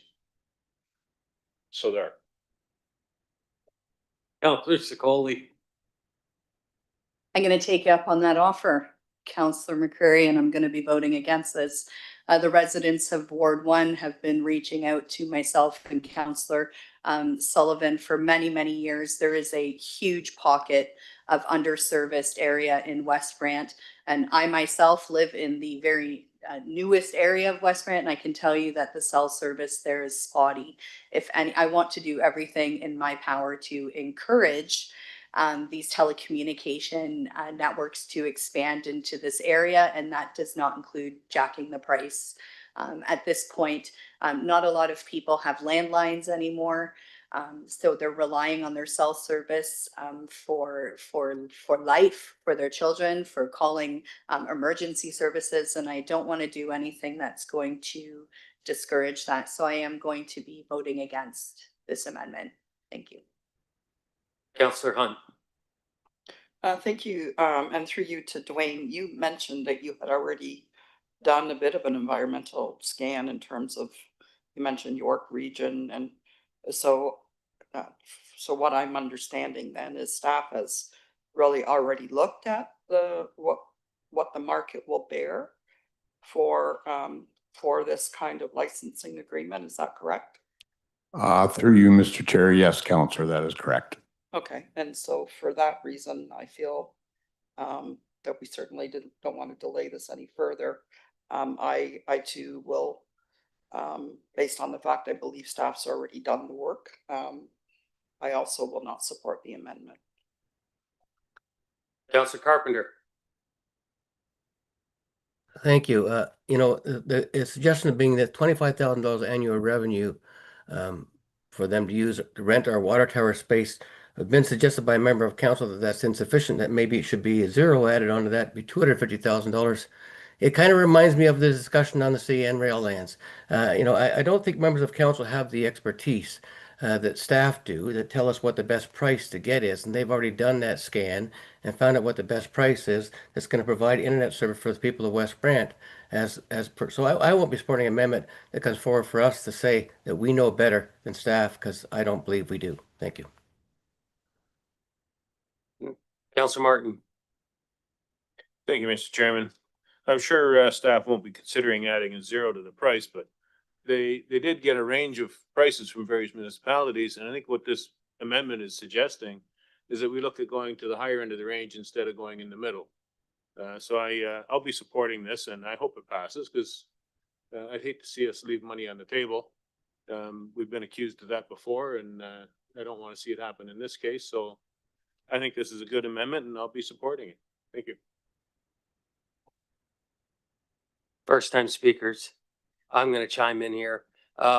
Yes, I know Ward 1's been waiting a long time, especially in the newer areas of West Brant, to have some cell signal, stronger cell signal out there. And I can't see this doing anything but delaying that process from happening. I don't think us as a council should be telling staff how to look at different pricing for carriers. More along the lines, they should be looking at trying to get more carriers there to increase the revenue. So it won't be getting my support either. Councilor McCurry. Chair, thank you very much. Well, to be clear, we asked for this to come on council night this month, so there's no delay whatsoever involved. And if I understand correctly, this will probably end up in a negotiation with Rogers. And certainly it's not a make or break. So it would be, I think, beneficial to us if we could get a few extra bucks. Every dollar that we don't find from a third party is a dollar that comes out of the taxpayer's pocket.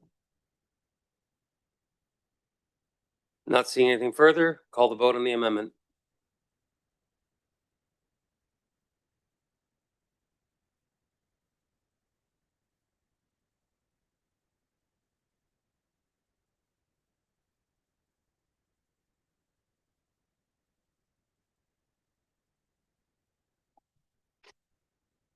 And the amendment lost on a recorded vote of 3-8. All those voting in favor are Councillor Slass, Martin McCurry. Those opposed, Mayor Davis, Councillor Secoli, Sullivan, Caputo, Hunt, Carpenter, Van Tilburg, and Samwell. Any further discussion? And call the vote.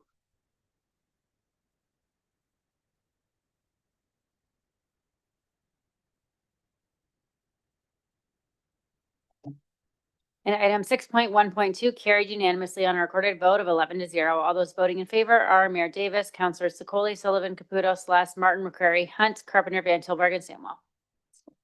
Thank you. Now we move on to item 6.2.1. Councillor Martin, you asked for this to be separated.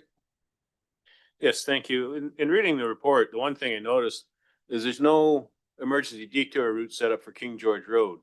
And it was a detour where everybody was forced off of King George Road that sparked this resolution in the first place. So I don't know if staff can just take it as direction to seek to have a detour route set up for King George Road, or if we need to do an amendment. But I'd be happy to move an amendment to ask staff to talk to the various parties involved to get a detour set up for when traffic is forced off at King George Road.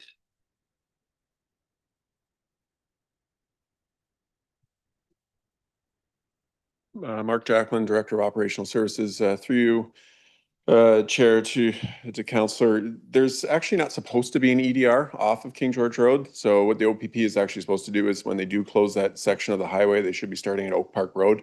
And so they'd go north through Oak Park Road across Power Line Road.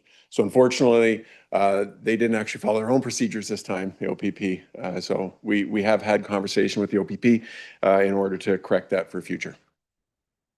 And do you have confidence that'll be corrected in the future? That is my hope. Would it be better to have procedures for traffic forced off at King George Road? Through the chair, if we were, it would just be to push them straight up King George Road, right to Power Line Road. So we could look at that to see if that's an option. But currently the procedure is in place with the OPP in Brantford Place. So we have had a good conversation since this NOM obviously came through, and for us to make sure that this doesn't happen in the future. Okay, if one is done for King George Road, pushing off the power line would be the preferred alternative. Because right now, everybody just takes Fairview across and it just jams that street up something awful.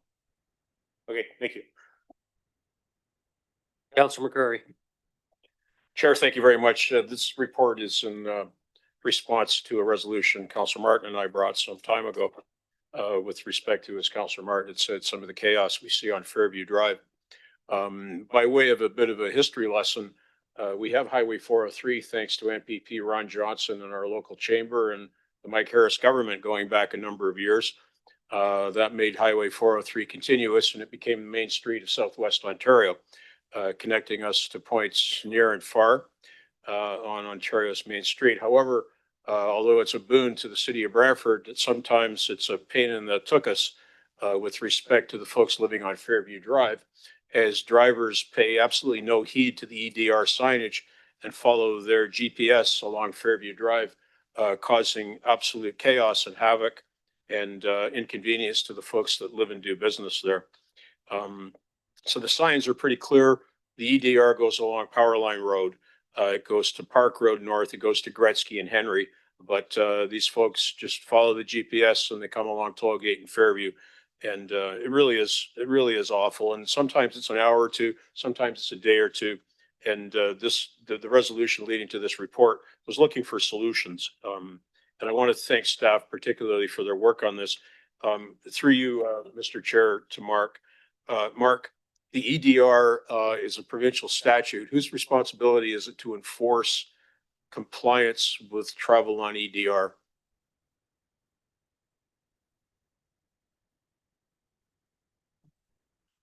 Through the chair, it's actually not enforceable.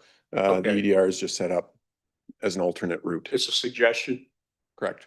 So there's no opportunity then for city police or OPP or bylaw or MTO to be able to force people to use that and penalize them for not using it. Correct. Okay.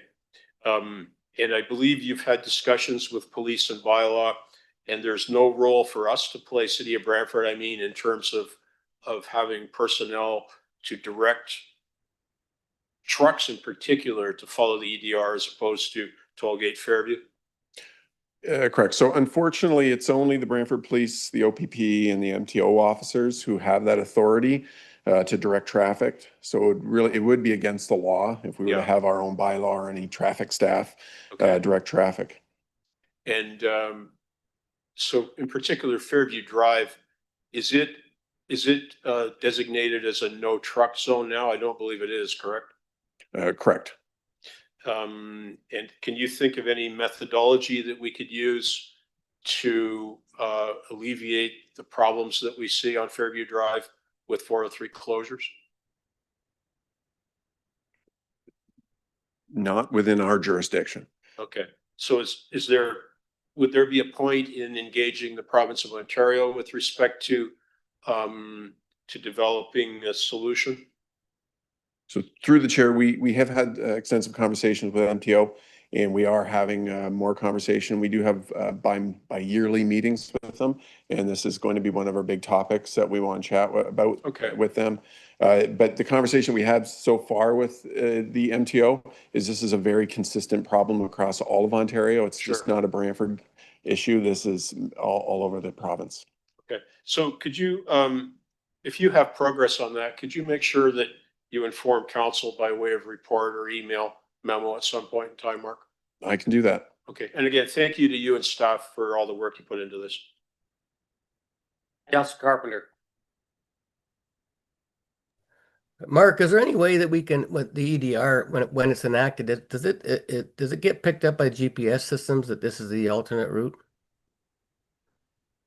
Through the chair, it does not get picked up through the GPS that I'm aware of. The only thing that it does show up is on 511 municipal, where it just shows that the road is closed, and then it's up to the driver to follow the EDR route. So wouldn't it would be advantageous if, for the whole province actually, if the EDR routes were part of the GPS system, so it would help drivers wherever they were, if there was an emergency, that they would have an alternative route. Through the chair, that's correct, and that's part of Okay, that conversation. Yeah, and our ability to actually, pull someone over on Fairview Drive and say, wait a minute, you're supposed to be on this street. Where were you going? I mean, I can't imagine how we could ever write tickets or enforce how anybody goes or what shortcut they decide to take. There's no way that I know of that we would be able to do that. Through the chair, the only way to do that is if there's a truck going down a A non-truck route. correct. Yeah. Okay, thank you. Thank you, Mr. Chair. I just chime in here too, being this as part of my field and my full-time career. Trucks are permitted to use non-truck routes within 4 kilometers of a truck route closure. So we still can't control that either. So it's very hard to enforce something like this, and that's why they're probably having issues across the province. Not seeing any other discussion, we'll call the vote.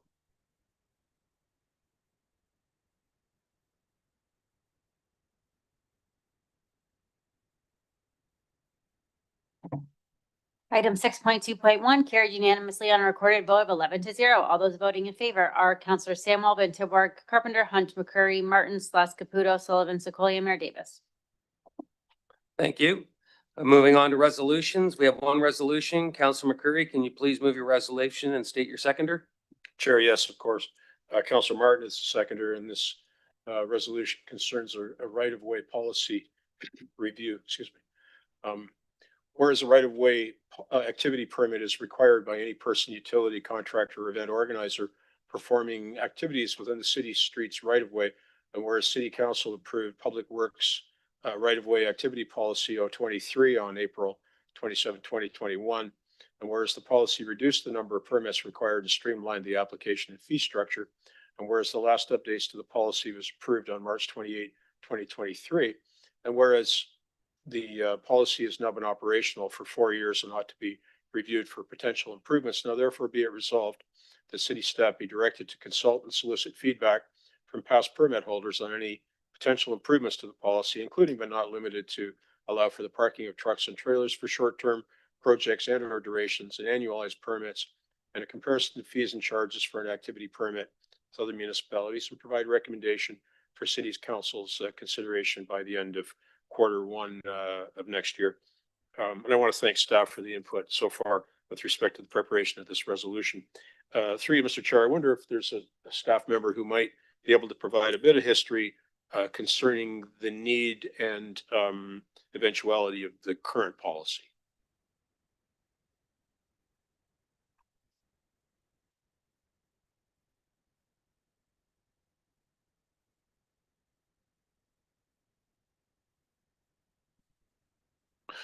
Through the chair to you, Councillor McCurry, the history on this, there was actually several policies back in the day, an occupancy permit, a driveway permit, an excavation permit. And so we looked at surrounding municipalities to consolidate that because in certain situations, we was requiring people to get 2 or 3 different permits. And so we were able to put that together back in 2021. Oh, super. Thank you, Mark.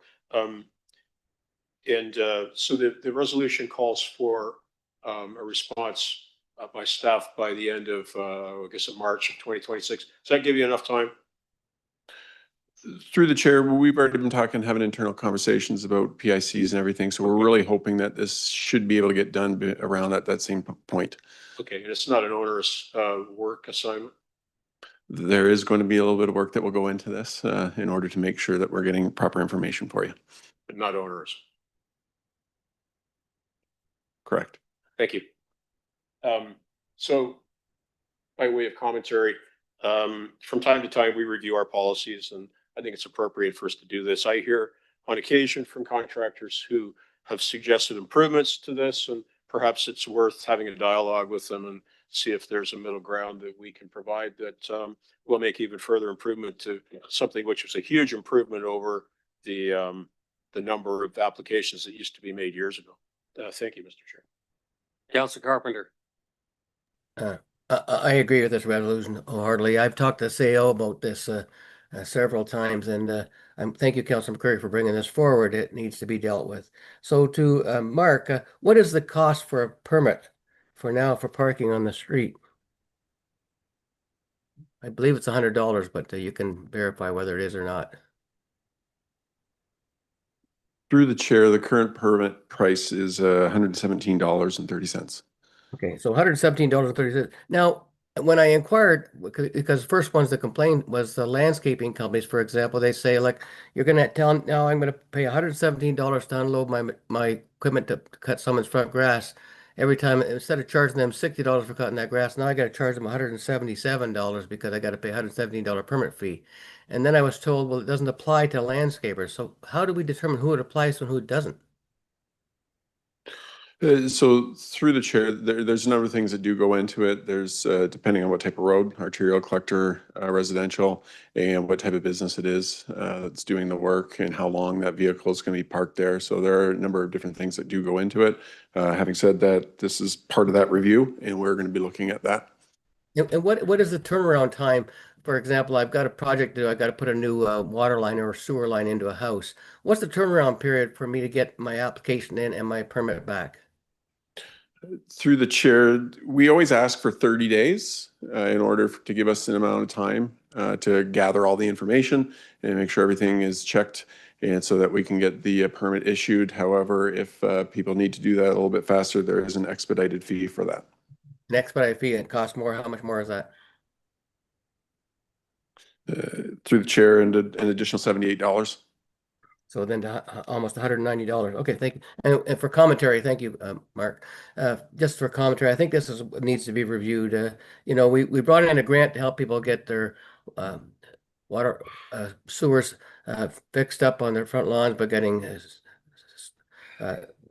retrofitting them. We got a grant for that project, but then the price of it goes up automatically $200 because now they got to get an application. They got to do the expedited application because when someone needs something done, they need it done like now. And businesses need to plan their work schedule, and waiting 30 days to know whether they're going to get a fee or an application or not is problematic for most of our businesses in the community, and they got great concerns about the cost being added on. They almost look at it as a cash grab. That's what I've heard from them. So I agree this needs a lot of review and research about how we're going to do this, because the cost is really just passed on to the homeowner that then has to pay an expedited fees for the cost of the services that they're providing. So thank you, Councilor McCreary and Councilor Martin, for bringing this forward. It's long overdue, and I look forward to the report. Not seeing any other. Oh, Councilor Scully. You forgot about me. Mark, I do have a question. What is your interpretation of annualized permits? Like, I'll be more specific, 'cause that's a very vague question. I've heard from some companies who say do driveways, asphalt driveways, that our permit process takes so long that, for instance, they're doing neighbor A's driveway, and then neighbor B and C also want their driveway done. And now they got to pack up and go somewhere else and then come back in a week when their permit comes in. Would an annualized permit process be something that could be reviewed for companies such as this that can find cost efficiencies by having some flexibility in that regard? So through the chair, there's many definitions of an annualized permit depending on what municipality that you're looking at. So that is something that obviously we are going to be looking at to see in comparison what other municipalities have and how that would impact the permit process. So it is something that we definitely are looking into as part of this report. Okay. And will this report, I'm assuming it will also provide a cost analysis of what we may be leaving on the table by going a certain route? Through the chair, that's correct. It will be a fulsome report. Not seeing any other raised hands, we'll call the vote.